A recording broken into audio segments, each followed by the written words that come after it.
هەردە شەوەکەش ئێمە لێرەدا حزورمان هەبوو و هەر هەموو شەوێش خواردنمان ئامادە کردو، بەڵام بۆ ئەم شۆ کە شەوی 28 ڕەمەزان و شەوی قەدرە زیاتر 60 بۆ 70 کەس خواردنی بۆ ئامادە دەکرێت و پێیان دەدەین. ئێمە خۆمان بە خزمەتکاری خەڵک دەزانین، بە دەرەجەی یەک ئێمە دەبێت خزمەتی خەڵک بکەین و هەروەکو لە پێشینەوە شەر هاتووە پێشەنگەکانی ئەم ئومەتە خزمەتی خەڵکیان کردووە. ئێمەش لەسەر ئەو ئەساس و ڕێچکە و ڕێبازە بەردەوام دەبین و خزمەتی خەڵکی دەکەین و هەروەها بە شانازیشەوە، ینی زۆر شانازی پێوە دەکەین کە ئێمە استفادە بە خەڵک بگەێنین و خەڵک دڵخۆشکەین و ببینە هۆکارێک بۆ هاتنی خەڵک بۆ مزگەوت و قەرەبەڵغکردنی مزگەوت. بەڵێ مامۆستاجان، خێری نان پێدان بە خەڵک لە مزگەوتە لە چیدایە؟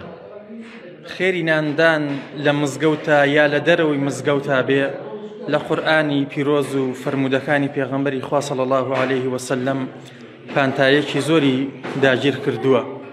کابرایەک دێ بۆ لای پێغەمبەری خوا صلی الله عليه وسلم پرسیاری لێ دەکات، دەفەرمێت ئەی الئیسلامی خەیر، ئەی پێغەمبەری خوا لە ناو ئیسلامە چ شتێک زۆر خێر و باشە؟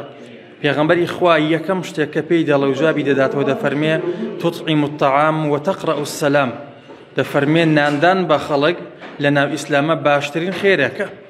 وەروەها پێغەمبەری خوا هانمان دەدا دەفەرمێ یا